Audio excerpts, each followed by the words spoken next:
বাসার ছাদের উপর দোলনায় বসে কানে হেডফোন লাগিয়ে মনের সুখে গান শুনছিলাম। হঠাৎ কারো চিৎকারের শব্দে ঘর কাটলো। পিছনে তাকিয়ে দেখি একটা মেয়ে দাঁড়িয়ে আছে, আমাকে কি যেন বলতেছে। আমি কিছুই শুনতে পাচ্ছি না। হঠাৎ আমার কানের হেডফোন টান দিয়ে খুলে ফেললো আর বলতে লাগলো, এই যে মিস্টার, আপনার সমস্যা কি? আপনাকে সেই কখন থেকে ডাকছি, আপনার কোনো সাড়া শব্দ নেই। আর আপনাকে ছাদে আসার অনুমতি দিয়েছে কে? ছাদে আসার জন্য অনুমতিও লাগে নাকি? আগে তো জানতাম না। হ্যাঁ, অনুমতি লাগে। আর আপনাকে তো আগে কখনো এই বাসায় দেখি নাই। আপনি কোথা থেকে এসেছেন? আমি চাঁদের দেশ থেকে এসেছি, তাতে আপনার সমস্যা? এটা বলতেই পিছন থেকে কে যেন মেয়েটাকে ডাকতে লাগলো। পিছনে তাকিয়ে দেখে এক এক ভদ্রমহিলা দাঁড়িয়ে আছে। আমাকে দেখে বলতে লাগলো, বাবা কেমন আছো? তোমরা তো আজ নতুন এসেছো চারতলায় এই বাসায়, তাই না? জি আলহামদুলিল্লাহ, ভালো আছি। হ্যাঁ, আমরা আজকে উঠেছি। আচ্ছা আন্টি, এ বাসার ছাদের ওপর উঠতে গেলে কি কারো পারমিশন নিতে হয় নাকি? না বাবা, কেন, কি হয়েছে? আসলে আন্টি, উনি বলতেছে যে ছাদের উপর উঠতে গেলে পারমিশন নিতে হবে, তাই জিজ্ঞেস করলাম আর কি। আফরিন কি বলতেছে? ও, তা কি সত্যি? হ্যাঁ আম্মু, আমার অনুমতি ছাড়া এই বাসায় ছাদের ওপরে কোনো ছেলে উঠতে পারবে না। তুমি তাকে ভালোভাবে বলে দিও। মেয়েটা চলে গেল। আন্টি, উনি কি হয় আপনার? 112 উঠবে, তাতে তোমার কি সমস্যা? তোর মন চাইলে তুই উঠবি না, যা এখান থেকে। ঠিক আছে আন্টি, এই বলে চলে গেল। আমি আবার দোলনায় বসে কানে হেডফোন দিয়ে গান শুনতে লাগলাম। কিছুক্ষণ গান শুনে চলে আসলাম রুমে। ফ্রেশ হয়ে শুয়ে আছি, এমন সময় আম্মু আসলো রুমে। কিরে মেঘ, এই বাসায় আসতে না আসতেই বাড়িওয়ালার মেয়ের সাথে ঝগড়া লেগে গেলি? তোকে নিয়ে কোথাও শান্তি মতো থাকতে পারি না। তোর জন্য প্রত্যেক মাসে মাসে বাসা পাল্টাতে হয়। এবার যদি বাসা পাল্টাতে হয় তাহলে তোর খবর আছে। এবার আর পাল্টাতে হবে না, তুমি যাও তো।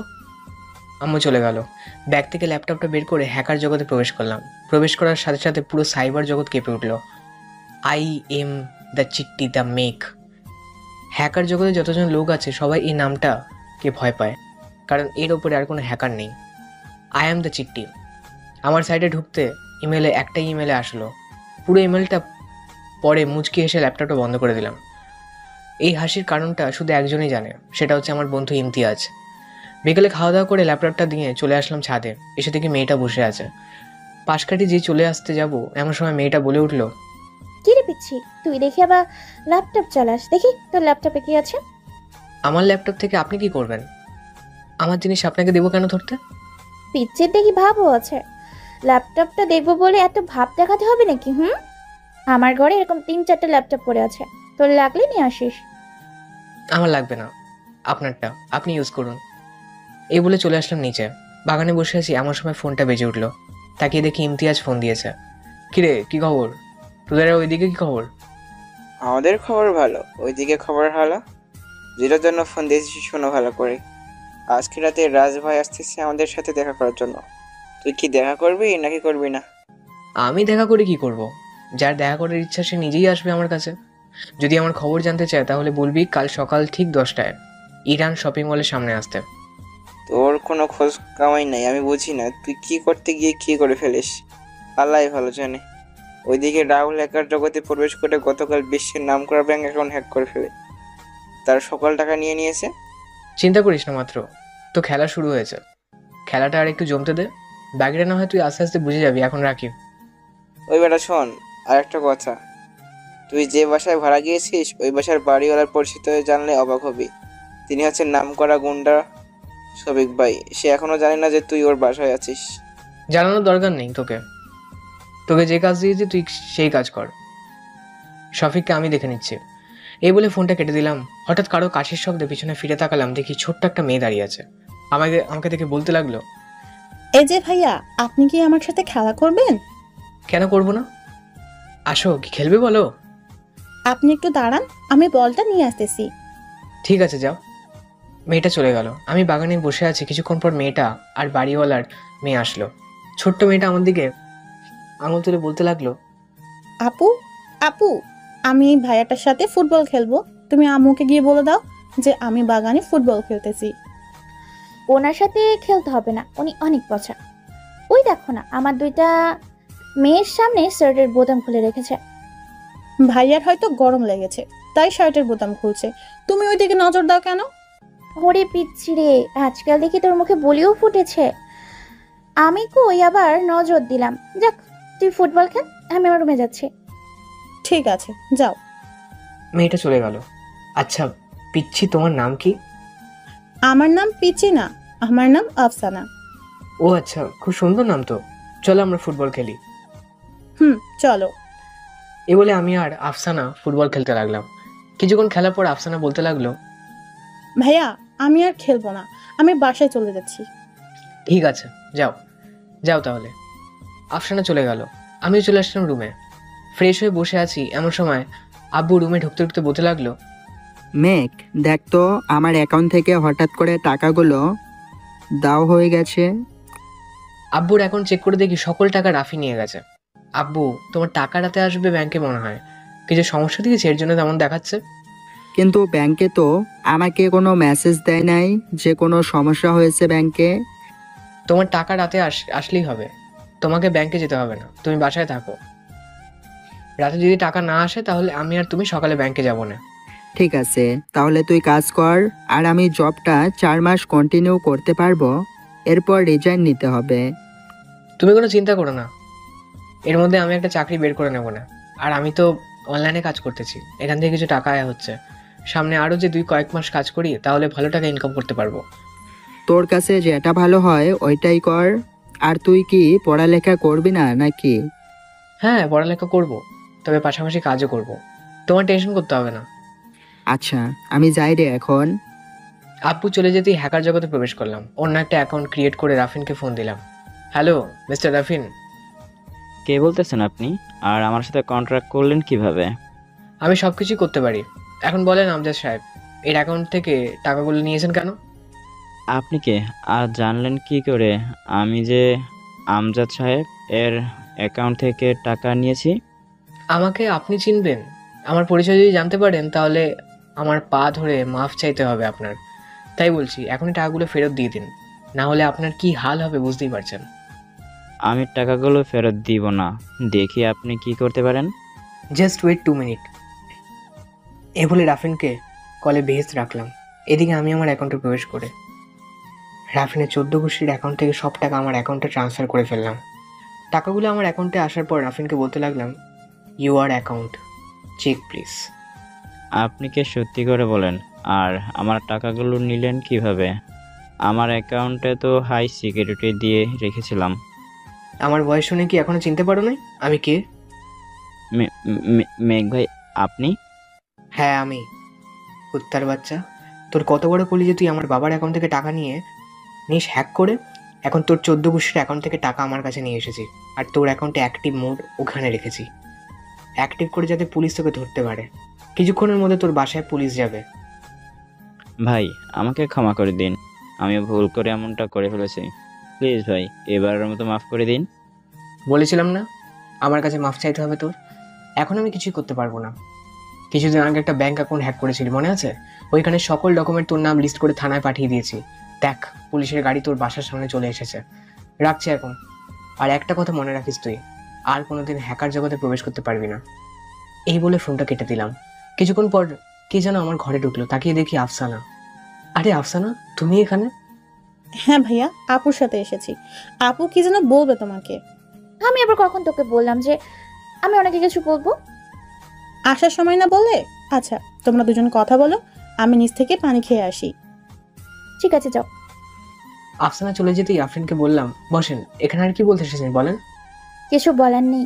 তা আপনি যেন কিসে পড়েন? এটা তো ইন্টার সেকেন্ড ইয়ার। কেন? আফসানাকে পড়াতে পারবেন?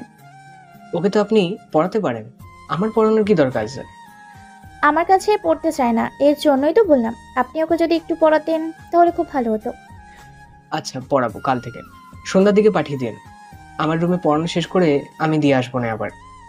ও একা একা আসতে পারবে না, আমি নিয়ে আসবো না। ঠিক আছে, তাহলে নিয়ে যান। আচ্ছা, দেখি আপনি কি কাজ করেন ল্যাপটপে। অনলাইন মার্কেটিং এর কাজ করছিলাম। এই বলে হ্যাকার জগৎ থেকে বের হয়ে ফেসবুকে ঢুকে আমার বানানো গ্রুপে গিয়ে দেখাতে লাগলো। ও আচ্ছা, তা করেন। আচ্ছা তাহলে। আফরিন চলে গেল। বসে বসে কাজ করতেছি, এমন সময় আব্বু রুমে ঢুকলো। আব্বু কিছু বলবে নাকি? দেখ তো অ্যাকাউন্টটা ঠিক হয়েছে কি না, কি যেন একটা মেসেজ আসলো। হ্যাঁ আপু, তোমার কাছে টাকা চলে এসেছে। বলেছিলাম না, হয়তো কিছু সমস্যা ছিল অ্যাকাউন্টের জন্য আর কি। ও আচ্ছা, চল, রাত তো হয়ে এসেছে, খাবার খাবি? হ্যাঁ চলো। আমি আর আব্বু চলে আসলাম খাবার টেবিলে। আব্বু আম্মু কোথায় গেছে এখন আবার? তোর আম্মুর কথা বলার সঙ্গী পেয়েছে, বাড়িওয়ালার স্ত্রীর সাথে হয়তো গল্প করতেছে। চল আমরা খেয়ে ফেলি, কখন আসবে তার কোনো ঠিক নেই। চলো। আমি আর আব্বু খাবার খেয়ে নিলাম। আসলে আম্মু একবার গল্প করতে বসলে আর ওঠার নাম গন্ধ থাকে না মাঝে মধ্যে। আমি আর আব্বু খাবার খেয়ে নিই। যা, এখন গিয়ে ঘুমিয়ে থাক, আবার তো রাতে উঠে কাজ করতে বসবি। আমি চলে আসলাম রুমে। ল্যাপটপে কিছুক্ষণ কাজ করে ঘুমিয়ে গেলাম। সকালে খাওয়া দাওয়া করে চলে আসলাম কলেজে। এসে দেখি পুরো কলেজের ছাত্রছাত্রী এক জায়গায় ভিড় করে দাঁড়িয়ে আছে। ভিড় ঠেলে ভেতরে ঢুকে দেখি প্রিন্সিপাল স্যারের মাথায় পানি দিতেছে ম্যামরা। স্যার, কি হয়েছে? মেঘ, তুমি এসেছো? সব শেষ হয়ে গেছে কলেজের। স্যারকে ইশারা দিয়ে বলে দিলাম যাতে কারোর সামনে বেশি কিছু না বলে। প্রিন্সিপাল স্যার আমার ইশারা বুঝতে পেরে সবার উদ্দেশ্যে বলতে লাগলো, তোমরা এখানে দাঁড়িয়ে আছো কেন? যার যার ক্লাসে যাও। আর ম্যাডামরা, আপনারাও চলে যান, গিয়ে ক্লাস করান, অনেক দেরি হয়ে গেছে। সবাই চলে যেতে প্রিন্সিপাল স্যারকে ধরে তার কেবিনে নিয়ে আসলাম। কি হয়েছে স্যার এখন বলেন? এই দেখো মেঘ, গতকাল রাতে কয়েকজন হ্যাকার কলেজের সকল ছাত্রছাত্রীদের ইনফরমেশন হ্যাক করে নিয়ে বাজে কাজে ব্যবহার করতেছে। এই দেখো, কয়েকটা মেয়ের ছবি কি বাজেভাবে এডিট করেছে। ছবিগুলো দেখি চোখগুলো লাল হয়ে গেল আমার। আচ্ছা স্যার, আপনি এখানে বসেন, আমি বাসায় যাব আর আসবো। এই নাও, আমার গাড়িটা নিয়ে যাও। গাড়ি লাগবে না স্যার, আমাদের বাসা এই সামনে 2-3 মিনিট হেঁটে গেলেই আমাদের বাসা। ঠিক আছে, যাও তাহলে, আমি তোমার অপেক্ষায় রইলাম। হাঁটতে হাঁটতে চলে আসলাম বাসায়। কলিংবেল দিতেই আম্মু এসে দরজা খুলে দিল। আমাকে দেখে বলতে লাগলো, কিরে, তুই না কিছুক্ষণ আগে কলেজে গেলি, এখন আবার চলে এসেছিস কেন? কিছু কি হয়েছে নাকি? না কিছু হয় নাই, কলেজের কিছু কাগজ রেখে গেছিলাম, ওইগুলো নিতে এসেছি। ও আচ্ছা, যা তাহলে। আমি চলে আসলাম রুমে, ল্যাপটপটা নিয়ে চলে আসলাম কলেজে। প্রিন্সিপাল স্যার, আপনার আইপি কোডটা দেন। 689221। আইপি কোডটা দিতেই আমার ল্যাপটপের সাথে কানেক্ট করলাম। দেখতে লাগলাম কে সার্ভে হ্যাক করেছে। কিছুক্ষণ খোঁজাখুঁজি পড়ার পর পেয়ে গেলাম রাসেল এই কাজ করেছে। কিছু বললে নাকি মেঘ আমাকে? না স্যার, আপনাকে কিছু বলে নেই। আচ্ছা আপনি একটু ঘুরে দেখে আসেন ক্লাস ঠিক মতো হচ্ছে কিনা, এদিকে আমি কাজটা সেরে ফেলি। ঠিক আছে মেঘ, তাহলে তুমি কাজটা তাড়াতাড়ি করো। প্রিন্সিপাল স্যার চলে যেতেই হ্যাকার জগতে প্রবেশ করলাম। প্রবেশ করার সাথে সাথে রাসেল আমাকে কল করলো। কি রাসেল, তুই এটা কি করতে পারলি? ভাই আমি এসব কিছু করি নাই, এসব করেছে ওই সাইফুল ভাইয়ের শালি, ও নাকি একজন লেডি হ্যাকার। ওকে ডাক দে, লাইনে থাকলে ওর সাথে আমি কথা বলতেছি। দেখছি ও কত বড় একজন হ্যাকার। ঠিক আছে ভাই, আমি এখনই ডাক দিতেছি। কিছুক্ষণ পর সাইফুল ভাইয়ের শালি আমাদের সাথে অ্যাড হলো। আসসালামু আলাইকুম আপু। ওয়ালাইকুম আসসালাম। আপনার ওই অপেক্ষা করছিলাম এতদিন। তা কেমন আছেন আপনি? আমি ভালো আছি। তা আপনি একটা মেয়ে হয়ে এমন কাজ করলেন কি করে? আমি সব কিছু করতে পারি। আমি চাইলে আপনার অ্যাকাউন্টটা হ্যাক করতে পারি। ও তাই নাকি? আচ্ছা, আমি আমার সবকিছু আপনাকে পাঠিয়ে দিয়েছি, দেখেন হ্যাক করতে পারেন কিনা। কতক্ষণ লাগবে হ্যাক করতে? সর্বোচ্চ 5 মিনিট। একটু ওয়েট করে দেখতে পাবেন সব কিছু।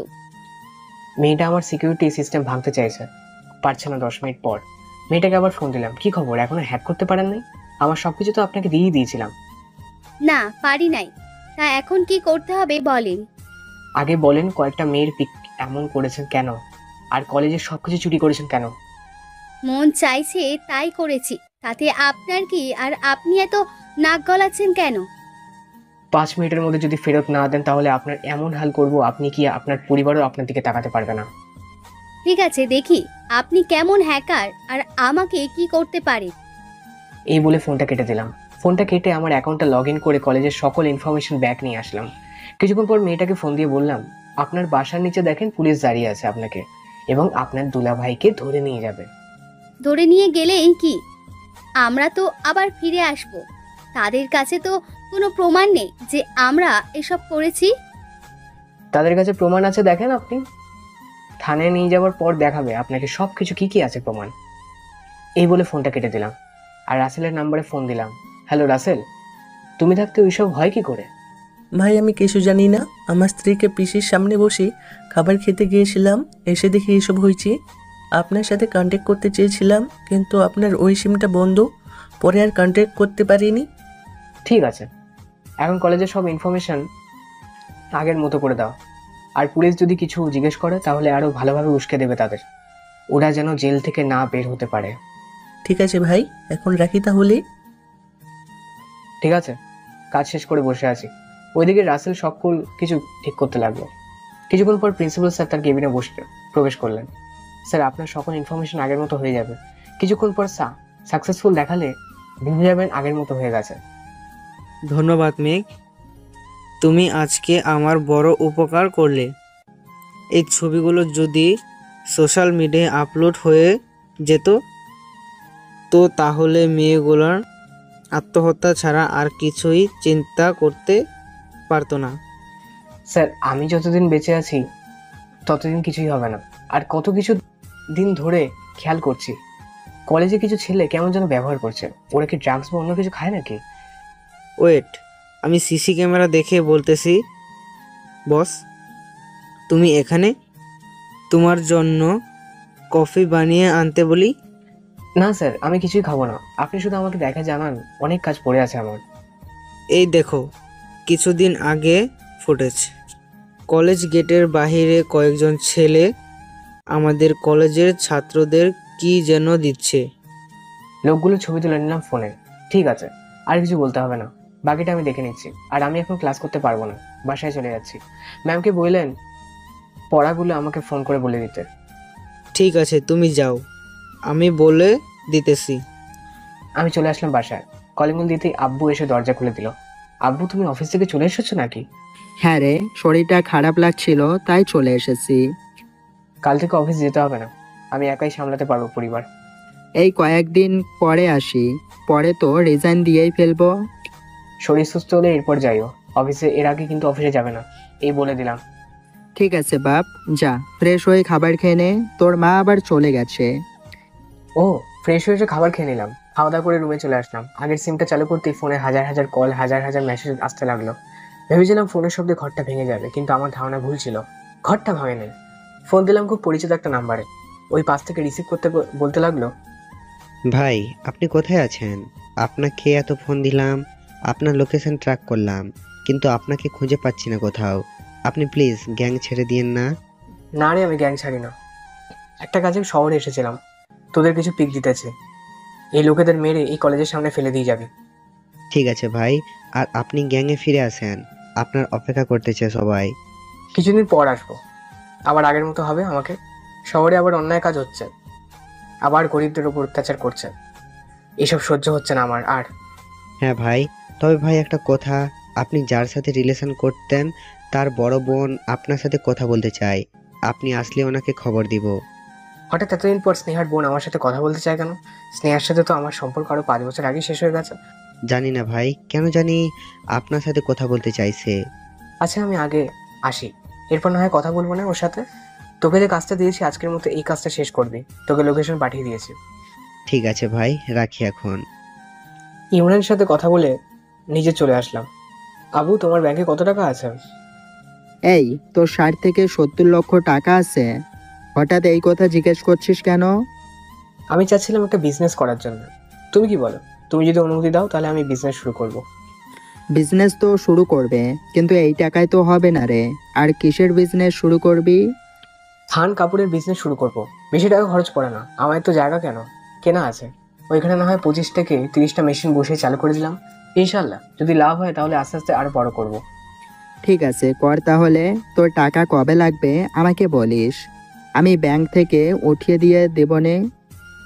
ঠিক আছে আব্বু, আমি তোমাকে জানাবো কবে টাকা লাগবে। আচ্ছা, জানাস। আব্বুর সাথে কথা বলে চলে আসলাম ছাদে। এসে দেখি আফসানা একা বসে বসে খেলতেছে। কি ব্যাপার সোনা, তুমি একা একা বসে খেলতে চাও? হ্যাঁ, আপু তো নাই বাসায়, আপু কলেজে গেছে, আসবে একটু পর। ও আচ্ছা, চলো তোমাকে নিয়ে ঘুরে আসি বাইরে থেকে। আচ্ছা, আমি আম্মুর কাছে বলে আসি, তুমি একটু বসো। আচ্ছা চলো, আমিও যাবো তোমার সাথে। ঠিক আছে চলো। আমি আফসানের সাথে চলে আসলাম তাদের রুমের সামনে। কলিং বেল দিতেই আম্মু এসে দরজা খুলে দিল। আম্মু তুমি এখনো যাও নাই এখান থেকে? আব্বু তো সে কখন অফিস থেকে চলে এসেছে। তোর আব্বু তো আসার কথা বিকেলে, এখন আসলো যে? শরীর খারাপ করছে নাকি? হ্যাঁ তুমি যাও আব্বুর কাছে। ঠিক আছে, যাচ্ছি। আর আরফিনের মা, এই হচ্ছে আমার ছেলে। আজকে আমি যাই, কালকে আবার আসবো। আচ্ছা যান তাহলে। আন্টি আসসালামু আলাইকুম। ওয়ালাইকুম আসসালাম, কেমন আছো বাবা? এই তো আলহামদুলিল্লাহ ভালো আছি, আপনি কেমন আছেন? আমি আলহামদুলিল্লাহ ভালো আছি। আন্টি আমি আফসানাকে নিয়ে বাইরে একটু ঘুরতে যাচ্ছি। ঠিক আছে যাও তাহলে। আফসানাকে নিয়ে চলে আসলাম বাইরে, রিক্সার জন্য দাঁড়িয়ে আছি, এমন সময় আফরিন আসলো। একটা রিক্সা দিয়ে আমাদের দাঁড়িয়ে থাকতে দেখে বলল, কে রে পিচ্ছি, তোরা কোথায় যাচ্ছিস? এই তো আপু, আমরা ঘুরতে যাচ্ছি। তুমি ঘরে যাও, আম্মু বলেছে অনেক কাজ আছে তোমাকে করতে হবে। আমি যাব বলে বানিয়ে বানিয়ে বলছিস তাই না? তোর বয়স 5 বছর হলেও কি হবে, তোর মাথায় যে বুদ্ধি, মনে হয় না তোর বয়স 5 বছর। যাও, আম্মু ডাকতেছে। আফরিন আমার দিকে এক নজর তাকিয়ে চলে গেল, মনে হচ্ছিল সেও যাবে আমাদের সাথে। রিক্সা করে চলে আসলাম একটা পার্কে। সে প্রথম ছোট্ট বাচ্চা নিয়ে ঘুরতে আসলাম। আফসানা কি খাবে বলো? আমি তো আইসক্রিম খাবো, আমাকে আইসক্রিম কিনে দাও। আফসানাকে নিয়ে চলে আসলাম দোকানে। চাচা একটা আইসক্রিম দিয়েন তো। টাকা দিয়ে কিছুক্ষণ ঘোরাঘুরি করে চলে আসলাম বাসায়। আফসানা তুমি কি যেতে পারবে একা একা ঘরে, নাকি দিয়ে আসতে হবে? আমি চলে যেতে পারবো, যেতে হবে না আমার সাথে। ঠিক আছে যাও। আফসানা চলে গেল, আমি চলে আসলাম আমার রুমে। ফ্রেশ হয়ে ঘুমিয়ে পড়লাম। সন্ধ্যায় আফরিনের ডাকে ঘুম ভাঙলো। কি ব্যাপার তোমরা এখানে? তোমাকে বলছিলাম না আফসানাকে পড়াতে হবে, ভুলে গেছো নাকি কালকের কথা? না ভুলি নাই। আচ্ছা তোমরা খাটের ওপর বসো, আমি ফ্রেশ হয়ে আসতেছি এখন। ঠিক আছে। আমি চলে আসলাম ওয়াশরুমে। ফ্রেশ হয়ে বেরিয়ে দেখি আফরিন আর আফসানা বসে বসে আমার ল্যাপটপটা ঘাটাঘাটি করতেছে। আরে কি করতেছো? এই বলে ল্যাপটপটা ওদের কাছে থেকে টান নিয়ে নিলাম।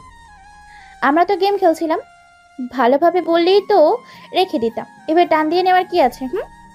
আসলে সরি, আমায় চিনি সে কাউকে হাত দিতে দেয় না, কেউ হাত দিলে আমার জিনিস সে মাথা গরম হয়ে যায়। আফরিন চলে গেল। ও আচ্ছা, তা আফসানা তুই বসে পড়, আমি রুমে যাচ্ছি, আমার পড়া শেষ হলে চলে আসিস। আফসানা তুমি কোন জিনিস পারো না আমাকে বলো, আমি শিখিয়ে দিতেছি। আমি তো সবকিছুই পারি, আপু সবকিছু শিখিয়ে দিয়েছে, শুধু এগুলো লিখতে পারি না। আচ্ছা এদিকে আসো, আমি তোমাকে দেখিয়ে দিতেছি কিভাবে লিখতে হবে। এই বলে আফসানার হাত ধরে লিখে দিতে লাগলাম। তুমি এগুলো লিখতে থাকো, আমার একটা কাজ আছে, আমি কাজটা সেরে ফেলি। আচ্ছা ভাইয়া। আফসানা লিখতে লাগলো। আমি আবার হ্যাকার জগতে প্রবেশ করলাম আর দেখতে লাগলাম আমার ল্যাপটপে কি কি দেখেছে আফসানা আর আফরিন। তেমন কিছু দেখতে পারেনি, সবকিছু লক করা ছিল। ভাইয়া এই দেখো লেখাগুলো কেমন হয়েছে। অনেক সুন্দর হয়েছে, আর একটু প্র্যাকটিস করো, তাহলে দেখবে পুরো বইয়ের মতো হয়ে গেছে। আচ্ছা আমি আজকে চলে যাই, কালকে আবার আসবো, খুব ঘুম পাইতেছে আমার। ঠিক আছে যাও তাহলে। আফসানা চলে গেল, আমি চলে আসলাম নিচে খাবার টেবিলে বসে খাবার খাচ্ছি। এমন সময় আব্বু বলতে লাগলো, মেঘ, তোর কাজ কবে থেকে শুরু করবি বল তো? ভাবতেছি সামনের মাস শুরুতে শুরু করবো কাজটা, তোমরা কি বলো? তাহলে তো অনেক দেরি হবে। তুই এক কাজ কর, এই মাসের 20 তারিখ থেকে কাজটা শুরু কর, অনেক ভালো হবে। ঠিক আছে আব্বু, আমি তোমায় কালকে জানাবো। একজন ইঞ্জিনিয়ারের সাথে কথা বলতে হবে, কথা বলা শেষ হলে কি কি লাগবে আমি তোমায় কালকে সব জানাচ্ছি। ঠিক আছে, খাবার খেয়ে নে, আর এই ঔষধগুলো নিয়ে আসিস তো, খাবারগুলো খেয়ে। ঠিক আছে, খাবার খেয়ে চলে আসলাম ফার্মেসিতে। মামার ওষুধগুলো দেন তো। আমার আব্বু এই ওষুধগুলো খায় কেন, কি হয়েছে? ধন্যবাদ আপনাকে বলার জন্য। ওষুধগুলো নিয়ে চলে আসলাম বাসায়। কলিং বেল দিতে আম্মু এসে দরজা খুলে দিল। আব্বু এ নাও তোমার ওষুধ। আর তোমাকে এই ওষুধগুলো লিখে দিয়েছে কে? এই তো চৌরাস্তার মোড়ে একটা ডাক্তার বসে আছে। আজকের সোমবার আসার কথা না, তাই না? হ্যাঁ এখন হয়তো আছে। আমি আমার রুমে চলে আসলাম, কোমরে পিস্তলটা গুজে চলে আসলাম বাইরে। বাইকটা নিয়ে সোজা চৌরাস্তার মোড়ে চলে আসলাম। হাসপাতালে ঢুকতে একটা ভাই বলতে লাগলো, কোথায় যাচ্ছেন ভাই? ভিতরে রোগী আছে। চুপচাপ বসে থাকেন, এটা দেখেছেন তো, একবারই গুলি করে মেরে ফেলবো। আমার হাতে পিস্তল দেখে সবাই ভয় পেয়ে গেল। সবাই চুপচাপ বসে থাকেন, এই বলে ডাক্তারের কাছে চলে আসলাম। আপনার নামই তো রহিম, তাই না? জি আমার নাম রহিম, কিছু বলবেন নাকি? আচ্ছা এই ওষুধটা কিসের জন্য দিয়েছেন আপনি একটু জানতে পারি? ওই ওষুধটা খেলে ডায়াবেটিস কম থাকে, এর জন্য ওই ওষুধটা দিয়েছি। কিন্তু আমার আব্বুর তো ডায়াবেটিস নেই, আপনি ডায়াবেটিস কোথায় পেলেন? এই বলে ডাক্তারের শার্টের কলার ধরে টানতে টানতে বাইরে নিয়ে আসলাম। এভাবে টেনে টেনে বাইরে নিয়ে যাচ্ছি, দেখে রিসেপশনের লোকটা বলতে লাগলো, ভাই আপনি ওনাকে এভাবে টেনে নিয়ে যাচ্ছেন কেন? এই বেটা, চুপ করে দাঁড়িয়ে থাক। যেভাবে আছিস সেইভাবে। এখন সবার সামনে বল ভালো করে, এই ওষুধটা কিসের জন্য দিয়েছিস আর কার কথায় দিয়েছিস? ওই ওষুধটা আপনার বাবার অফিসের একজন লোক থাকে, সে আমাকে কিছু টাকা দিয়ে বলেছে ওই ওষুধটা দিয়ে দেওয়ার জন্য, তাই দিয়ে দিয়েছি। দাঁড়া, তোর ডাক্তারি আমি ছোটাচ্ছি। মানুষকে মারার ফোন দিয়ে করেছিস তাই না? এই বলে ফোনটা বের করে পুলিশকে ফোন দিবেন। আসসালামু আলাইকুম, এসআই শাহিন ভাই। জি ভাই, বলো তোমাকে কিভাবে সাহায্য করতে পারি? আপনি চৌরাস্তার মোড়ে চলে আসুন, একজন ডাক্তারকে ধরেছি। এই সালা আপনার মানুষ মারার জন্য আজে বাজে ওইসব লিখে দেয়। তুমি দাঁড়াও ওইখানে, আমরা 5 মিনিটের ভিতরে আসতেছি। আমি দাঁড়িয়ে রইলাম, ডাক্তার আমার পা ধরে বসে আছে। কি ডাক্তার, এখন মাফ চাইলে তো হবে না? ওই সময় মনে ছিল না আপনার যে কিছু টাকার জন্য আপনি একজন মানুষকে মারতে চেয়েছিলেন? সরি, আমার ভুল হয়ে গেছে, আমাকে এবারের মতো মাফ করে দেন। তোদের মতো ডাক্তারদের মা নেই, মাফ নেই। এই বলে ডাক্তারের বুকে দিলাম সজোরে লাথি। লাথির আঘাত কন্ট্রোল করতে না পেরে মাটিতে পড়ে যায়। কিছুক্ষণের মধ্যে এস শাহিন চলে আসলো, আমাকে দেখে বলতে লাগলো, মেঘ কি হয়েছে, তুমি এভাবে ওনাকে মারছো কেন? এই দেখেন, কিছু টাকার জন্য এই ওষুধটা আমার বাবাকে দিয়েছে খাওয়ার জন্য। ফার্মেসিতে যখন ওষুধ কিনতে যাই তখন ফার্মেসির ডাক্তার আমাকে সব বলেছে এই ওষুধের উপকারিতা কি আর উপকারিতা কি কি। ধন্যবাদ ভাই তোমাকে। এইসব ডাক্তারের কোনো দরকার নেই আমাদের সমাজে থাকার। আজকে ওদের জন্যই কিছু মানুষ মারা যাচ্ছে। আরে কিছু টাকার জন্য তুই এই কাজটা করতে পারলি? তুই যদি 5 থেকে 6টা রোগী দেখতি তাহলে হয়তো তোর ওই টাকাটা উঠে যেত। তুই কেন করলি এমন বলতো আমাকে? সরি স্যার, আসলে আমি বুঝতে পারি নাই এটার জন্য আমাকে এত বড় সাজা পেতে হবে। আপনারা যা বলবেন আমি তাই করব, প্লিজ আমাকে মাফ করে দেন এবারের মতো। মেঘ তুমি কি বলো, ওনাকে মাফ করে দিব নাকি? মাফ করার দরকার কি আছে? 2 বা 4 মাস জেলে থাকুক, বুঝতে পারবে কেমন। ডাক্তার হয়েছেন এক জায়গায় বসে কিছুক্ষণ কয়েকটা রোগী দেখে 5 থেকে 10,000 টাকা এমনিতে উপার্জন করতে পারেন। তাহলে কি দরকার অসৎ পথে যাওয়া?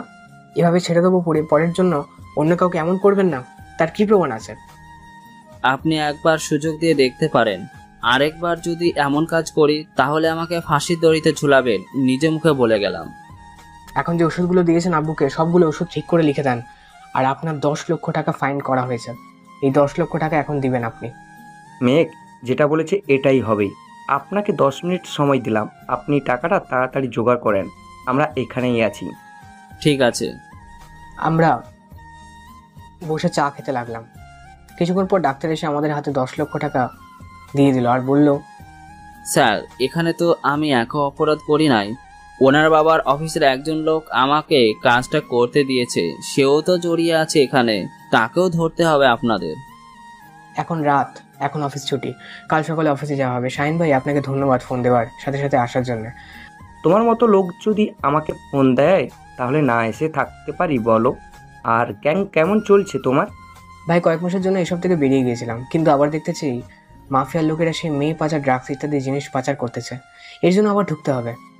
একটা কথা মনে রাখবে, তুমি কাজকে কখনোই খুঁজবে না, কাজ তোমাকে এসে খুঁজবে। হ্যাঁ ভাই ঠিক বলেছ, ভেবেছিলাম গ্যাং ছেড়ে দিয়ে ভালো হয়ে যাব, কিন্তু ভাই এই তো দেখি সেই গ্যাংও আমাকে টেনে নিয়ে যাচ্ছে। হ্যাঁ আচ্ছা, টাকাগুলো তুমি রেখে দাও, গরিবদের মাঝে বিলিয়ে দিও। এটা আপনি বিলিয়ে দিন, আমি যাই তাহলে এখন। আর হ্যাঁ, ডাক্তার কথাগুলো যেন মনে থাকে। সকালে আমরা আসতেছি, আপনাকে যেন এখানে পাই ঠিক সময় 8টায়। ঠিক আছে, আমি সকাল 8টায় এখানে থাকবো।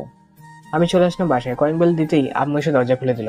কিরে, তুই হঠাৎ করে কোথায় চলে গিয়েছিলি আর এখন কথা থেকে আসলি? এই তো বাইরে গিয়েছিলাম, একটু কাজ ছিল, এই বলে চলে আসলাম আমার রুমে। ফ্রেশ হয়ে শুয়ে পড়লাম, কখন যে ঘুমিয়ে গেছে খেয়াল নেই। ঘুম ভাঙলো সকালে আফসানার ডাকে। ভাইয়া শুনছেন নাকি? আফসানা বলো। তোমাকে সেই কখন থেকে ডাকতেছি, তুমি ঘুম থেকে উঠছই না। এই তো উঠলাম, তা এত সকালে আমার রুমে কি করো তুমি? আপু বলেছে আপনাকে ডেকে নিয়ে যাইতে, কোথায় যাবে বলে আপনাকে নিয়ে। হঠাৎ এত সকালে তোমার আপু কোথায় যাবে আমার সাথে? জানি না তো কোথায় যাবে, তোমাকে বসে উঠে ফ্রেশ হয়ে নিতে, আপু আসতেছে। আচ্ছা তুমি যাও, আমি উঠতেছি। এই বলে বিছানা থেকে উঠে ফ্রেশ হয়ে নিচে চলে আসলাম। এসে থেকে আফসানা আর আফরিন বসে আছে। কি ব্যাপার, এত সকালে আপনারা কোথায় যাচ্ছেন? একটু খালার বাসায় যাব, আমাকে দিয়ে আসতে পারবেন? আমি আপনাকে নিয়ে দিয়ে আসতে পারবো না, আপনি রিক্সা দিয়ে চলে যান। দেখেন না আন্টি মেয়ে কি বলছে, আপনি প্লিজ মেয়েকে বলেন না আমাকে দিয়ে আসতে। এই মেয়েটা যখন এত করে বলতেছে দিয়ে আয় না বাবা। কাছেই তো, মাত্র 30 মিনিট লাগবে যাইতে। তাহলে কলেজে যাবে কি আম্মু? আর আজকে একটা ইন্টারপ্রেট ক্লাস আছে, ক্লাস করতে হবে, তুমি গিয়ে দিয়ে আসো। তো ক্লাসটা করে দিয়ায়। পারবো না, কলেজ থেকে কখন আসি তার ঠিক নেই। এই বলে চলে আসলাম আমার রুমে, ফুলের ব্যাগটা নিয়ে চলে আসলাম কলেজে। গেটে আসতেই দেখি অনেক মানুষের ভিড় লেগে আছে। কি হয়েছে ভাই এখানে? ভাই জানি না তো কি হয়েছে, তবে শুনেছি যে এইখানে 2টা ছেলের লাশ রাখা পড়া আছে। পুলিশ এসেছে আরো আগে। ও আচ্ছা, তা ওরা কিছু বলে নাই নাকি? না, ওরা কিছু বলে নাই, আপনি চাইলে দেখে আসতে পারেন। ঠিক আছে, এই বলে চলে আসলাম তাদের কাছে। এসে দেখি পুলিশ বা সার্চ করতেছে। কোথায় কি আছে আমাকে দেখে শাহিন ভাই বলতে লাগলো, আরে মেঘ, তুমি কি এই কলেজেই পড়ো নাকি? শাহিন ভাই, আমি এই কলেজেই পড়ি। আপনারা চলে যান, লাস্ট দিয়ে ফোন দেবো না, বিকালে আমি। বুঝে গেছি এটা কার কাজ। আচ্ছা ঠিক আছে, যাচ্ছি আমরা। তুমি বিকালে পুলিশ স্টেশনে আইসো। ঠিক আছে, আসবো না। এই বলে চলে আসলাম কলেজের ভেতরে। প্রিন্সিপাল স্যারের কেবিনে যেতে প্রিন্সিপাল স্যার বলতে লাগলো, মেঘ, খুব ভালো হয়েছে, 2 জন মেরেছে। আর যদি বাকি লোকদের ধরা যেত তাহলে খুব ভালো হতো। স্যার ওরা ধরায় পড়বে। আর স্টুডেন্টরা বাইরে কি করে? ওদের বলেন ক্লাসে যেতে। আজকে ছুটি দিয়ে দিব। মেঘ, তুমিও বাসায় চলে যাও, আজকে ক্লাস হবে না। ঠিক আছে স্যার, আর কালকে আমি আসতে পারবো না, আজকে একটা ইন্টারপ্রেট ক্লাস ছিল তাই এসেছিলাম। ও আচ্ছা, আমি তোমার ম্যামকে বলে দিব না তোমাকে পড়াগুলো পাঠিয়ে দিতে। ঠিক আছে স্যার। এই বলে চলে আসলাম। কয়েকদিন দিতেই আম্মু এসে দরজা খুলে দিল। আমাকে তো তাড়াতাড়ি চলে আসতে দেখে আম্মু বলতে লাগলো, আম্মু কি রে, এত তাড়াতাড়ি চলে আসলি যে? তোর না বলে কি ইম্পর্টেন্ট ক্লাস আছে? কলেজে খুন হয়েছে, এর জন্য ছুটি দিয়ে দিচ্ছে, তাই তাই বলে চলে এসেছি।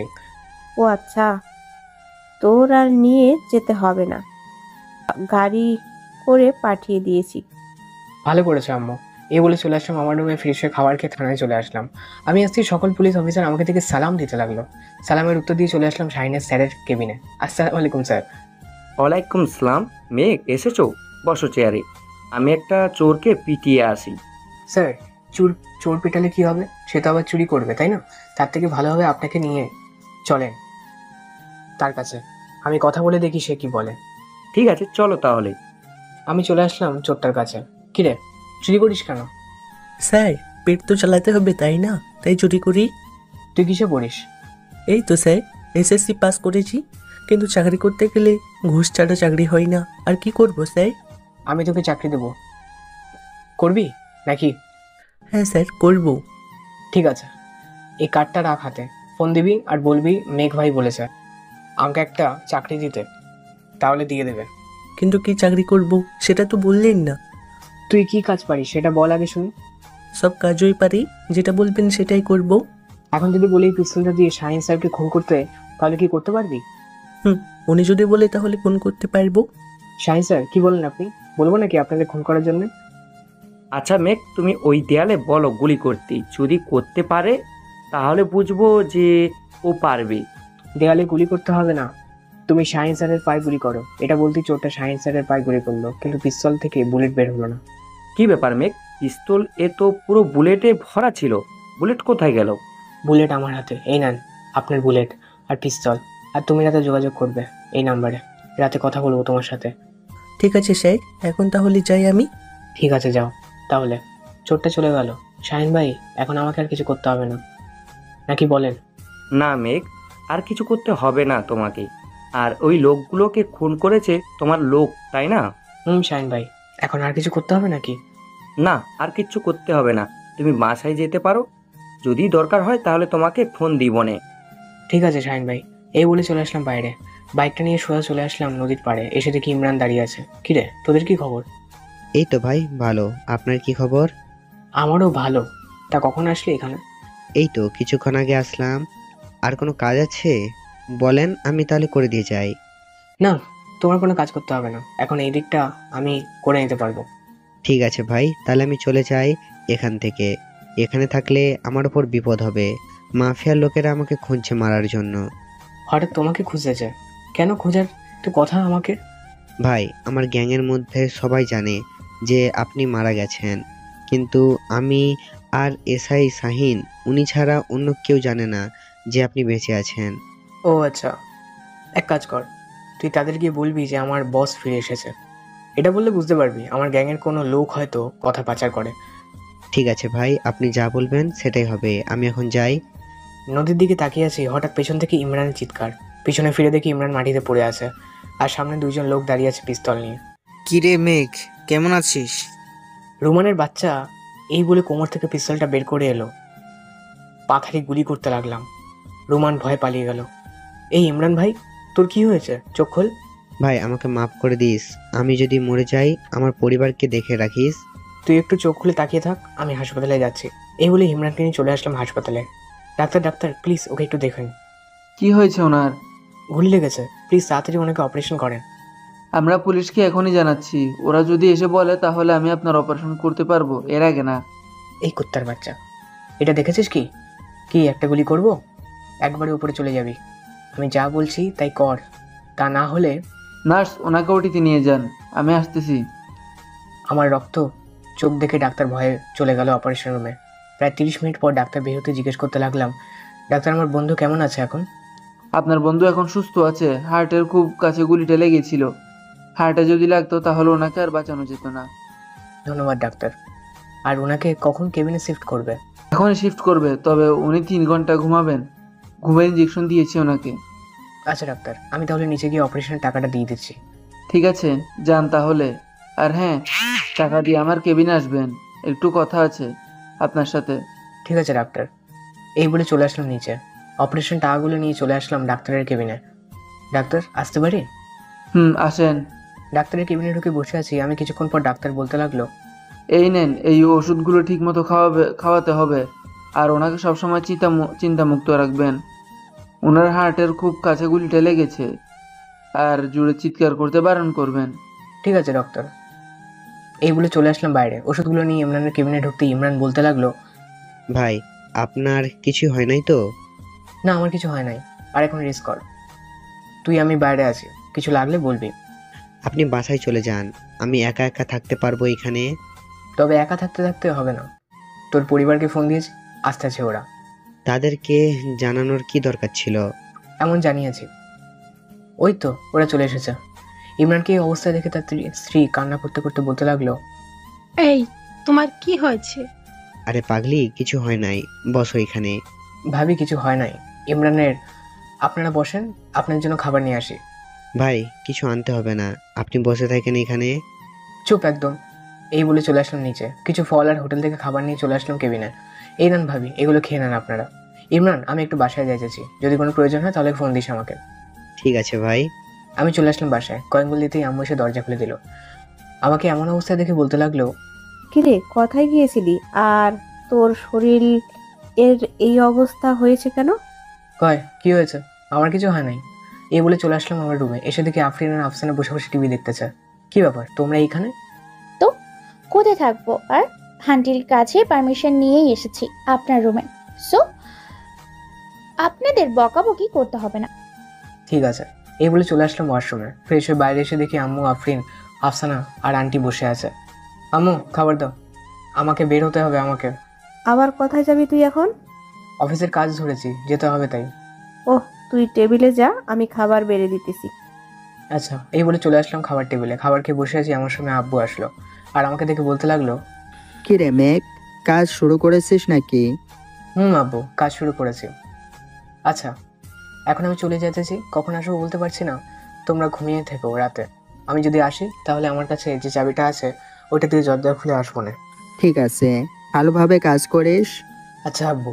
এই বলে চলে আসলাম বাইরে। কোমরে হাত দিয়ে দেখি পিস্তল নেই। তাড়াতাড়ি করে চলে আসলাম আমার রুমে। এসে দেখি আফরিনের হাতে পিস্তল। তাড়াতাড়ি করে ওর হাত থেকে পিস্তলটা নিয়ে নিলাম। এটা কি হলো? আপনি এইভাবেই আমার কাছে থেকে এটা কেড়ে নিলেন কেন? এইটা আপনার জানতে হবে না।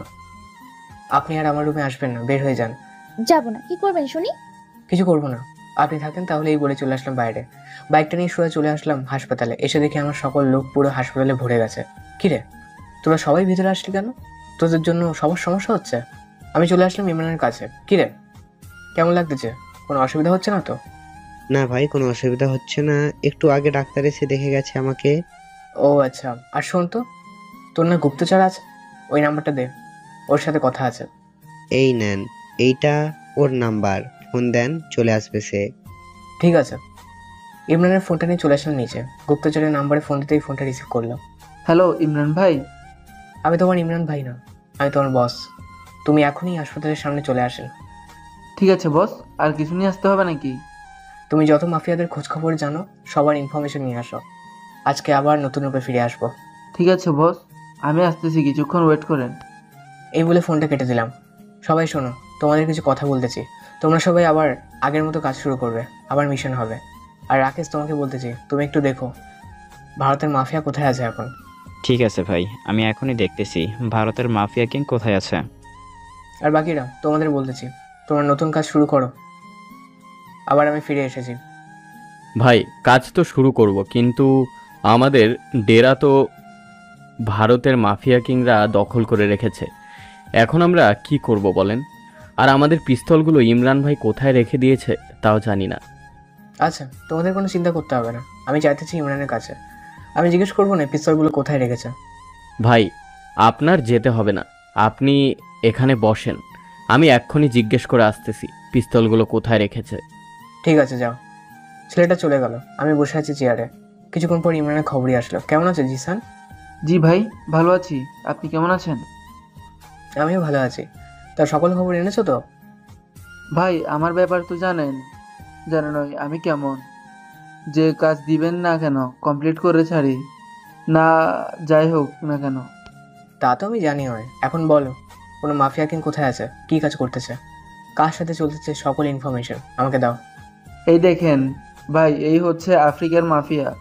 ওর নামে বাংলাদেশে অনেক কেস আছে। ও শুধু মেয়ে পাচার করে। একবার বাংলাদেশ পুলিশ তাকে ধরে ফেলেছিল, কিন্তু পরবর্তীতে প্রধানমন্ত্রীর সাথে কথা বলে সে ছাড়া পেয়ে যায়। আচ্ছা, এক কাজ কর, আগে এটাকে ফোন দিয়ে দেখি। এবার বাংলাদেশ আনতে পারলে ওর সকল মেয়ে পাচার করা বের করব। এই নেন ভাই, কথা বলেন, লাইনে আছে। হ্যালো, আসসালামু আলাইকুম ভাই, কেমন আছেন? এই তো ভালো আছি। তা তুমি কে? তোমাকে তো চিনতে পারলাম না। আর আমার নাম্বার বিয়ে আর কথাই পেলে? ভাই আমি হচ্ছে মেয়ে পাচার করি। আপনার মেয়ে লাগবে নাকি? লাগলে বলেন, আমি এনে দিচ্ছি। যদি আমাকে 100 মেয়ে এনে দিতে পারো তাহলে আমি তোমাকে 100 কোটি টাকা দেবো। 100 কোটি টাকা দিতে হবে না ভাই, আপনি শুধু আমাকে 50 কোটি টাকা দিলেই হবে। তা আপনি কবে আসুন বলেন, আমি ওই দিনই ব্যবস্থা করে রাখছি মেয়েগুলো। আমি কালকে আসতেছি। তুমি কোন জায়গা থেকে মেয়েগুলো পাচার করতে পারবে আমাকে বলো, আমি ওই জায়গায় চলে আসবো। 2 থেকে 3 আরশি পার্কের পিছনে যে নদীটা আছে, ওই নদীটার কাছ থেকে আবার আমরা মেয়েগুলো আপনাকে দেব। ঠিক আছে, তাহলে আমি কালকে আসতেছি। এখন রাখি তাহলে। এই বলে ফোনটা রেখে দিল। কিছুক্ষণ পর চলে আসলাম আমাদের সেই আগের ডেরার পিছনে। এই পিস্তলগুলো নিয়ে আয়। ভাই সকল পিস্তল নেওয়া হয়ে গেছে, এখন কি করব বলেন? পুরো ডেরা চারদিক থেকে বন্দি করে ফেলো, যাতে ওরা কেউ বাইরে যেতে না পারে। আর তোমরা এই কয়েকজন আমার সাথে ভিতরে চলো। ভাই সকলে একসাথে ঢুকলে ওরা কেউ বের হতে পারবে না, তাই বলছিলাম কি সকলে একসাথে চলুন ভেতরে ঢুকি। তোমরা মনে হয় ভয় পাচ্ছ, তোমাদের ভিতরে ঢুকতে হবে না, তোমরা দরজার সামনে দাঁড়িয়ে থাকো, আমি দেখতেছি ভিতরে ঢুকে। ভাই আপনি ভেতরে ঢুকতে পারবেন, আমরা কেন পারবো না? চলেন আপনার সাথে আমরাও ঢুকবো ভেতরে। ঠিক আছে, চলো তাহলে। আমরা সবাই ভিতরে ঢুকে পড়লাম। আমাদের এমনভাবে হাসতে দেখে সবাই ভয় পেয়ে গেল। কিরে ভারতের মাফিয়া সদস্যরা, তোদেরকে আমরা ডেরায় স্বাগতম। কিরে, তোকে না আমরা মেরে ফেলেছিলাম, তাহলে তুই বেঁচে ফিরলে কি করে? আমি বেঁচে ফিরলাম কি করে এটা না হয় পরে জানিস, এখন বল তোদের লিডার কোথায়? তোকে তো মারতেই হবে আজকে। আমাদের ভাইকে মারার আগে আমাদের মারেন, দেখি আমাদের সাথে পারেন কিনা। আপনাদের সাথে তো পিস্তলও নেই, পারবেন কি করে? কই রে, তোরা আমাদের মেশিন গানগুলো দেখিয়ে দে তো একটু ওদের। এই দেখ তোদের জন্য কি নিয়ে এসেছি। এটা দিয়ে যদি একবার গুলি করা শুরু করিস তাহলে বুঝে রাখিস আগামী 20 বছর এ দেশে কোনো অপরাধ হবে না। প্লিজ ভাই, আমাদের মারিস না, আমরা এখান থেকে চলে যাইতেছি, তোদের কিছুই করব না আমরা। কিছু করার দরকার নেই তোদের, তোরা তো বলেছিস না তোদের মারতে হবে আগে, এরপর তোদের বসকে মারতে হবে। আমি আবারও কারো কথা বলতে ফেলতে পারি না। এই বলে মেশিন গানটা নিয়ে গুলি করতে লাগলাম সবার ওপর। কিছুক্ষণের মধ্যে সবাই পড়ে মরে আছে। নিচে হঠাৎ গাড়ির শব্দ শুনতে পেলাম। এই সবাই লুকিয়ে পড়ো, বাইরে হয়তো ভারতের মাফিয়া কিং এসেছে। ঠিক আছে ভাই, আমরা লুকিয়ে পড়তেছি, আপনিও লুকিয়ে পড়েন। আমরা সবাই লুকিয়ে পড়লাম। ভারতের মাফিয়া কিং গান গাইতে গাইতে ভিতরে ঢুকলো আর বলতে লাগলো, ওই রে, তোরা জানিস আজকে তোদের জন্য একটা ভালো খবর আছে। বল শুনি কি খবর। কি রে, তুই আমার সাথে তুই তো করে করছিস কেন? তুই তো আমাদের থেকে ছোট, তুই তুই তো করেই করছিস। আর আমাকে দেখলে হয়তো চমকে যাবি তুই। তুই কে রে? আর আমার লোকেরা কোথায় গেছিস? তোরা সব কয়টা মরেছিস নাকি? এই যে নিচের দিকে তাকিয়ে দেখ, সব কয়টা মরে পড়ে আছে নিচে। কি রে, অন্ধকারে বসে আসিস কেন? সামনে আয়, দেখি তোর মুখটা। তোকে চিনি না অন্ধকারে বসে থাকলে। এই দেখ ভালো করে আমি কে, আর আমাকে ভালো করে চিনে রাখ, সামনে হয়তো আর দেখতে পাবি না আমাকে। এই বলে অন্ধকার থেকে বাইরে বেরিয়ে আসলাম। আমাকে দেখে ভারতের মাফিয়া কিং চুপসে গেল। কিরে তুই এভাবে চুপসে গেলি কেন আমাকে দেখে? তুই এখানে কি করছিস? তোকে না মেরে ফেলেছিল আমার লোক? হ্যাঁ মেরেছিল, কিন্তু আল্লাহ আমাকে বাঁচিয়ে দিয়েছে। আজকে তো তোকে আমার হাতে মরতেই হবে। এই বলে পিস্তলটা বের করতে যাবে, এমন সময় আমার লোক চারিদিক থেকে ভারতের মাফিয়া কিংকে ঘিরে ফেলে। কিরে আমাকে না বলে মারবি? কই মার মার, আমাকে মার মার। এখন তো আর তোকে মরতে পারবো না। যদি অন্য কোনো সময় হয় তাহলে ঠিকই একদিন মেরে ফেলবো তোকে। আবার অন্য কোনো দিন সেই সুযোগ পেলে তো আমাকে মারবি তুই। কেন, তুই কি এখন আমাকে মেরে ফেলবি নাকি? ধরে নে এটাই। এই তোরা এটাকে গাছের সাথে বেঁধে ফেল। ঠিক আছে ভাই, বেঁধে ফেলতেছি। আর তোরা কি দেখছিস? ভাইকে ভিতর থেকে একটা চেয়ার এনে দে বসার জন্য। চেয়ারের দরকার নেই, ভিতরে আমার গুপ্ত ঘর আছে, তোরা তো জানিস তাই না? ওইখান থেকে আমার সকল জিনিসপত্রগুলো নিয়ে আয়। অনেকদিন ইউজ করা হয় না, ওইগুলো আজকে ইউজ করা হবে। ভাই আপনি বসেন চেয়ারে, আমরা এনে দেখতেছি এখন। ঠিক আছে যাও তাহলে। ওরা চলে গেল, আমিও চেয়ারে বসে পড়লাম আর বলতে লাগলাম, তুই আমাকে মারবি? আল্লাহ যদি আমার মরণ না লিখে রাখে এখন।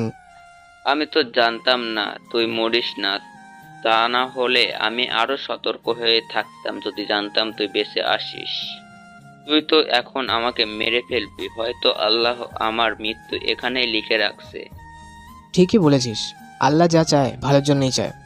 এই বলে আমার অনেক পুরনো একটা কাটার দিয়ে ওর পায়ের আঙুলগুলো কেটে ফেললাম। কিরে চিৎকার করছিস কেন? ভাই ওর মুখে কি টেপ মেরে দিল নাকি? না টেপ মারতে হবে না। এই শালা যখন আমাকে মারতে চেয়েছিল তখন ও আমার সাথে এমন করেছিল, আর এখন আমি ওর সাথে এরম করব। ভাই কাটারটা আমার কাছে দেন, আমি আরেকটু দাঁড় করে দেই। না আর দাঁড় করতে হবে না, এটাই চলবে। আর মরিচের গুঁড়া ওর পায়ের আঙুল লাগিয়ে দে, যাতে ও আরও জোরে জোরে চিৎকার করতে পারে। এই নেন ভাই, আপনি লাগিয়ে দেন, আমাকে আর লাগাতে হবে না। দিয়ে আমার কাছে আমারটা আমি লাগিয়ে নিতেছি। এই বলে ওর হাত থেকে মরিচের গুঁড়াগুলোকে নিয়ে ভারতের মাফিয়া কিংয়ের পায়ে লাগিয়ে দিলাম। মরিচের গুঁড়া ওর পায়ে লাগ দিয়ে আরও জোরে জোরে চিৎকার করতে লাগলো। চিৎকার কর, যত পারিস চিৎকার করে নে, তবুও ছাড়া পাবি না। তুই যা চাবি আমি তাই দিব, বল কি চাই তোর, তবু আমার সাথে এমন করিস না। তোর সাথে আবার এমন করব না। তুই যা কাজগুলো করেছিস সবগুলো কাজের উসুল আজকে নেব। এই বলে ওর আরেক পার সবগুলো আঙুল কেটে ফেলে দিলাম। এবার ভারতের মাফিয়া কিং কাটা মুরগির মতো লাফাচ্ছে। এই তোরা কে কোথায় আছিস? এই শালার পা দুটো বেঁধে ফেল, যাতে আর কখনো আমার সাথে পাঙ্গা নিতে না পারে। এই বলে যেই ভারতের মাফিয়া কিংয়ের হাতের আঙুল কাটতে যাব, এমন সময় পিছন থেকে এসআই বলে উঠল, মেঘ, নিজের আইন তোমার হাতে তুলে নেবে না, এটা জঘন্য অপরাধ। তুমি আমার হাতে তুলে দাও, এই শালাকে আমি দেখে নিতেছি। তোমার আর কিছু দেখতে হবে না ভাই, যা করার আমি এখান থেকে করে ছেড়ে দিতেছি। পরে যদি বেঁচে থাকে তাহলে তুমি নিয়ে যাইও। মেঘ, আমি আবারও বলতেছি, তুমি অপরাধ তোমার নিজের হাতে তুলে নেবে না। ওকে যা করার করে ফেলেছো, বাকিটা আমি দেখে নেব। শুধু আপনার কোথায় ভাই, ওকে ছেড়ে দিলাম, আর না হলে ওকে এখানে আটকে রেখে তিলে তিলে কষ্ট দিয়ে মারতাম। ধন্যবাদ আমার হাতে তুলে দেওয়ার জন্য। আর ভারতের মাফিয়া কিং তোমাকে বিশ্বাস করে বলতেছি যে এই এলাকায় আর কখনো আসবে না। যদি আসো তাহলে পিঠে ছালা বেঁধে আসতে হবে। শাহিন ভাই আপনি কি এখনো কি ছেড়ে দেবেন নাকি? হ্যাঁ মেঘ, এখন ওকে ছেড়ে দেব। আবার যদি কখনো এমন কাজ করে তাহলে জেলের ভিতরে ঢুকিয়ে দিব। আমি আমার লোকেদেরকে ইশা করে বলে দিলাম যাতে ভারতের মাফিয়া কিং আমার ডেরার বাইরে যেতেই তাকে খুন করে ফেলতে। শাহিন ভাই চলেন ভেতরে, আপনার সাথে আজকে বসে একটু আড্ডা দিই। না মেঘ, এখন আর বসে থাকলে হবে না, কাজ আছে অনেক। ঠিক আছে তাহলে যান আপনি। শাহিন ভাই চলে যেতে ভারতের মাফিয়া কিংকে ছেড়ে দিলাম। যা যা এখান থেকে চলে যায়, একটু পরে বুঝতে পারবি আমি কি জিনিস। ঠিক আছে, তখন বুঝবো নি, এখন আমি যাই। ভারতের মাফিয়া কিং তার গাড়িটা নিয়ে কিছু দূর যেতেই আমার স্নাইপারের গুলিটা তার গাড়ির টায়ারে লাগিয়ে দিলাম। গাড়িটা পড়ে গিয়ে আগুন চলে গেল। এই 2-3 জন যা তো গিয়ে দেখ, যদি বেশি আগুন লেগে থাকে তাহলে শাহিন ভাইকে ফোন দিয়ে বলে দে ভারতের মাফিয়া কিং গাড়ির ব্রেক ফেল করেছিল, উনি এখন গাড়ির ভিতরে আগুন পুড়তে চায়, আমরা কিছুই করতে পারতেছি না, এইসব বলে দিবি। ঠিক আছে ভাই। আর রাত তো অনেক হয়ে এসেছে, আপনি কি বাসায় চলে যাবেন নাকি এখানেই থাকবেন? আজকে এখানেই থাকবো, কালকে তো আবার আফ্রিকার মাফিয়া কিংয়ের সাথে কথা আছে। আসসালামু আলাইকুম বস। আপনার এলাকায় এমপি সাহেব আছে না, সেও ওই কাজে জড়িত আছে। এখন তাকে কি ধরে নিয়ে আসবো নাকি? এখন ধরে নিয়ে এসে বেঁধে রাখ, এখানে কালকে 2টার একসাথে বিচার করব। ঠিক আছে বস, আপনার কয়েকজন লোককে আমার সাথে আসতে বলেন, এমপি সাহেবকে তুলে নিয়ে আসি। এই তোমরা যাও তো, এমপিকে তুলে নিয়ে আসতে হবে তোমাদের। বস আপনি কোনো চিন্তা করবেন না, আমরা এমপিকে তুলে নিয়ে আসবো। ওরা সবাই চলে গেল, আমি বসে বসে ভাবতেছি কি করা যায় কালকে। এই তোমরা এদিকে আসো তো। জি ভাই বলেন, কি বলবেন? আচ্ছা, তোমাদের মধ্যে এই কয়েক মাস ধরে দোকানে কেউ কাজ করছো? বড় বড় কার্টুন থাকে এরকম কোনো দোকানে? ভাই আমি তো কাজ করি নাই, তবে আমার আত্মীয় একজন, তার এসব মিল আছে। আপনি চাইলে ওখান থেকে নিয়ে আসতে পারেন, আপনাকে কিছুই বলবে না, টাকাও লাগবে না আপনার। আমি শুধু কয়েকটা কিনবো আর বাকিগুলো আবার ফেরত দিয়ে দেবো, তুমি তার সাথে কথা বলে দেখো সে কি বলে। আচ্ছা ভাই, আমি কথা বলে দেখতেছি, আপনাকে সকালে জানাবো। আর কয়টা কার্টুন কিনবেন? বেশি না, সর্বোচ্চ 4 থেকে 5টা কিনবো, আর বাকিগুলো বলি ভালোভাবে প্যাকেট করে দিতে, বাকিগুলো পরের দিন সকালে পৌঁছে দেওয়া হবে তার দোকানে। ঠিক আছে ভাই, আমি এখনই কথা বলে নিচ্ছি। আর তোরা খাবার রান্না করে ফেল, ভাই তো মনে হয় রাতে কিছু খায় নাই। আজকে খাবার রান্না করতে হবে না, এই না হোটেল থেকে খাবার কিনে নিয়ে আয় সবার জন্য। ঠিক আছে ভাই। কয়েকজন চলে গেল হোটেলে, আমি চলে আসলাম আবার সেই আগের কেবিনে। আজ প্রায় 5 বছর এই কেবিনে পা রাখলাম, পুরো কেবিনটা ঘুরে ঘুরে দেখতেছি। হঠাৎ মনে হলো আমার গুপ্ত ঘরে তো সব কিছু রাখা আছে। গুপ্ত ঘরে প্রবেশ করতেই দেখি চারপাশে মাকড়সার জালে ঘেরা, কোনো কিছু দেখা যাচ্ছে না। এই তোরা কোথায় আছিস, এদিকে হয়তো। হ্যাঁ ভাই বলেন। এই পুরো ঘরটা ভালোভাবে পরিষ্কার কর, আর সামনে দেখবি 5টা কম্পিউটার আছে, যদি এগুলো এখনও চলে তাহলে আর নতুন করে আনার দরকার নেই। ঠিক আছে ভাই, আপনি বাইরে গিয়ে বসেন, আমরা 10 মিনিটের মধ্যে পুরোটা পরিষ্কার করে আপনার ডাক দেব। ঠিক আছে কর, আমি আর একটা রুমে যেতেছি। এই বলে চলে আসলাম আমার আরেক গুপ্ত ঘরে। এই গুপ্ত ঘরে সকল পিস্তল আর বুলেট রাখা আছে। যাক, এই রুমটা পরিষ্কার আছে। আমি পিস্তলগুলোর কাছে এসে দেখতে লাগলাম কোনো কিছু সমস্যা আছে কিনা। যাক, কোনো কিছু সমস্যা নেই। বাইরে এসে বসে আছি, এমন সময় ওরা ডাকতে লাগলো। ভাই পরিষ্কার করা হয়ে গেছে, আর কম্পিউটারগুলো এখনও ভালো আছে। আচ্ছা যা, তোরা ফ্রেশ হয়ে নে, আমি একটা কাজ করতে আসছি। ঠিক আছে ভাই, আপনি কাজ করেন, আপনার খাবার আমরা পাঠিয়ে দিতেছি এখনই। না, খাবার পাঠাতে হবে না, আমি আসতেছি খাওয়ার জন্য। ঠিক আছে ভাই, আসেন তাহলে। কিছুক্ষণ কাজ করে চলে আসলাম, বাইরে এসে দেখি সবাই খাবার খাচ্ছে, আমিও তাদের সাথে বসে খাবার খেয়ে নিলাম। খাওয়া দাওয়া শেষ করে বসে আছি, এমন সময় শাহিন ভাইয়ের ফোন এলো। হ্যাঁ হ্যালো শাহিন ভাই। মেঘ, ভারতের মাফিয়া কিং মারা গেল কি করে? শাহিন ভাই, এটা আমি জানবো কি করে উনি মারা গেছে কিভাবে? আমি তো আপনি চলে যাওয়ার পর ওনাকে কিছুই করা নেই। আপনি চাইলে আমার গ্যাংয়ের লোকেদের সাথে কথা বলে দেখতে পারেন। ঠিক আছে, কথা বলতে হবে না, তুমি কালকে একটু থানায় আসতে পারবে? না ভাই, কালকে একটু কাজ আছে, আমি থানায় যেতে পারবো না, তবে দেখি যদি পারি তাহলে রাতের দিকে যাব। ঠিক আছে, আইসো তাহলে। এই বলে ফোনটা কেটে দিলাম। কিরে, ইমরানের গুপ্তচর চলে গেছে নাকি? না ভাই, যাই নাই। বলেন কি করতে হবে? তোর কাছে আর কোন কোন মাফিয়ার ইনফরমেশন আছে বলতো? ভাই আমার কাছে 2টা মাফিয়ার ইনফরমেশন আছে, তবে ওরা কখনোই বাংলাদেশে আসবে না। ওরা বাংলাদেশকে আরও সাহায্য করেছে, আপনি না থাকাকালীন ওরা আমাদের টাকা দিয়েছে গরিবদের সাহায্য করার জন্য। ও আচ্ছা, তাহলে ওদেরকে ফোন দিয়ে বল যে আমি দেখা করতে চাই, ওদের বলবি এখানে চলে আসতে। আর কত কোটি টাকা দিয়েছে সব হিসাব করে আমাকে বল, ওদের টাকা ওদেরকে দিয়ে দিই। ভাই ওরা টাকা নেবে না, ওরা চাইছে বাংলাদেশের সাথে বিজনেস করতে।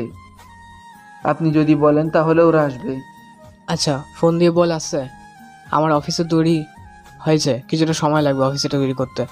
অফিসে তৈরি হলে এরপর কাজ ধরবো ওদের সাথে।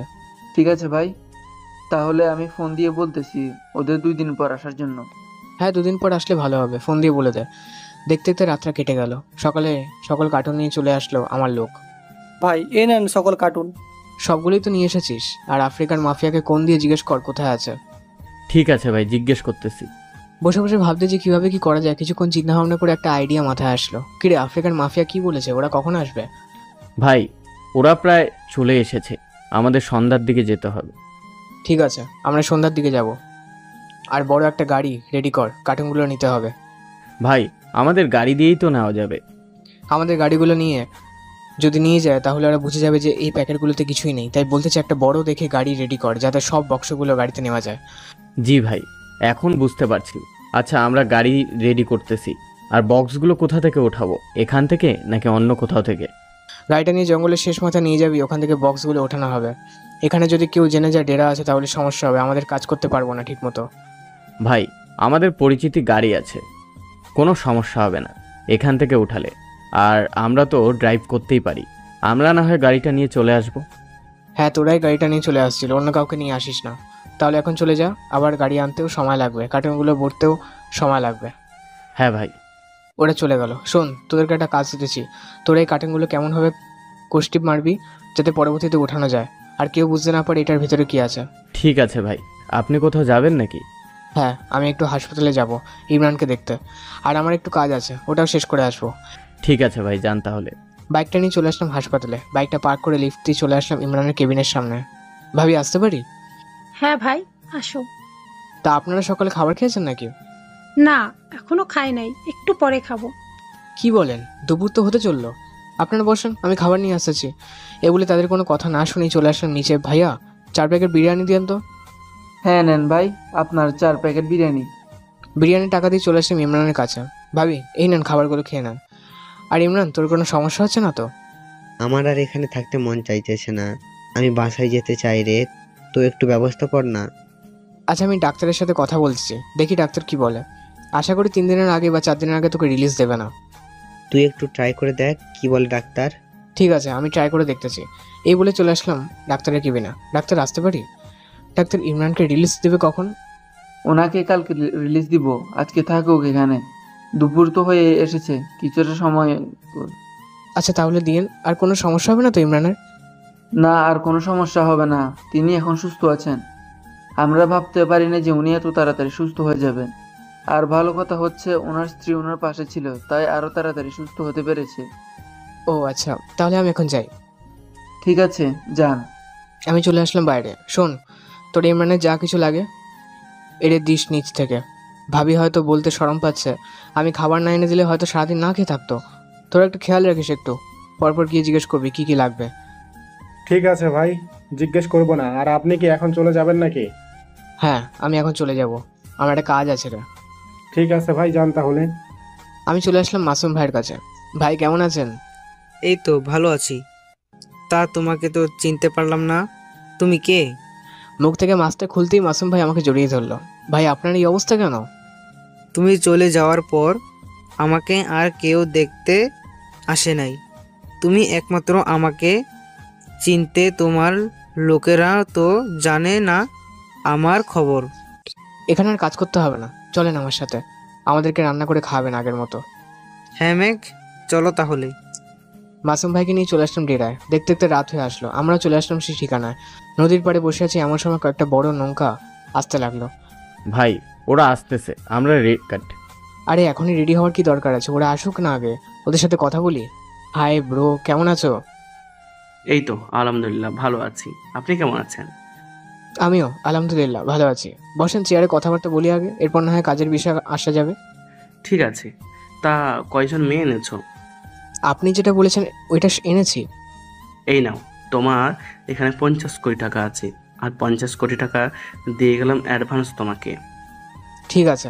আমাদের লোকের ঈর্ষা করতে আফ্রিকার মাফিয়াদের সকল লোকেদের মাথার পিস্তল থেকে ধরলো। এটা থেকে আফ্রিকার মাফিয়া বলল, ভাই এটা কি হলো?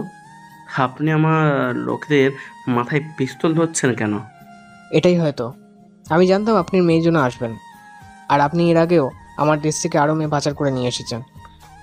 এই, তোরা কি কোথায় আছিস? সেই শালাকে বেঁধে রেখে ওর লোকেদেরকে মেরে ফেল। ঠিক আছে ভাই। এটা বলতেই আমার লোকগুলো মাফিয়া লোকেদের মেরে ফেললো। টাকাগুলো নিয়ে চলে আসলাম আমার ডেরায়। যাক, ভালোই হলো, আজকে আমার পাগলা কুকুরগুলো অনেকদিন পর মাংস খেতে পারবে। ভাই, আপনার বক্স নিয়ে আসবো নাকি? হ্যাঁ, তাড়াতাড়ি নিয়ে আয়। এই নেন ভাই আপনার বক্স। বক্সের ভেতর কাটারটা বের করে আফ্রিকার মাফিয়া কিংয়ের পায়ের সকল আঙুলগুলো কেটে ফেললাম। মরিচ গুঁড়ো ওর পায়ে দিয়ে দিলাম। এই, কে কোথায় আছিস রে? ভেতর থেকে লেবু নিয়ে আয়, ওর চোখের ভিতরে দিতে হবে। আমার কথা শুনে আমার একজন লোক ঘরের ভিতরে থেকে লেবু নিয়ে আসলো, আর আফ্রিকার মাফিয়ার চোখের ভিতর লেবুর রস দিতে লাগলো। কিছুক্ষণের মধ্যে আফ্রিকার মাফিয়া মারা গেল। এইটা কে? আমার পাগলা কুকুরগুলো আছে, দিয়ায়। জি ভাই, দিয়ে আসছি। সবাই বসে রাতে গল্প করতেছি, দেখতে দেখতে 5টি বছর কেটে গেল। 5 বছর। ভাই বিয়েটা করে ফেলেন, আপনার তো সব কিছুই আছে।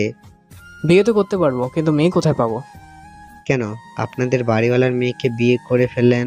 মেয়েটা তো আপনার ঘরে সারাদিন থাকে, আপনি বুঝেও না বোঝার ভান করে থাকেন। হ্যাঁ আচ্ছা, দেখি আম্মুর সাথে কথা বলে আজকে যাই রে, কালকে আবার দেখা হবে।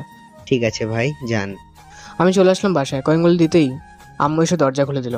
আমাকে দেখে বলতে লাগলো, কিরে তুই কি ভালো হবি না নাকি? আমি আবার কি করলাম আম্মু? তোর জন্য মেয়েটা আজকে 5 বছর ধরে অপেক্ষা করতেছে তোকে বিয়ে করবে বলে, কিন্তু তুই মেয়েটাকে কষ্ট দিয়ে যাচ্ছিস। আচ্ছা যাও, তুমি তাদের সাথে কথা বলো, আমি বিয়ে করব। আজকে রাতেই তোকে বিয়ে করতে হবে, কোনো অনুষ্ঠান করা যাবে না। কাজী সাহেব তোদের বিয়ে পড়িয়ে চলে যাবে।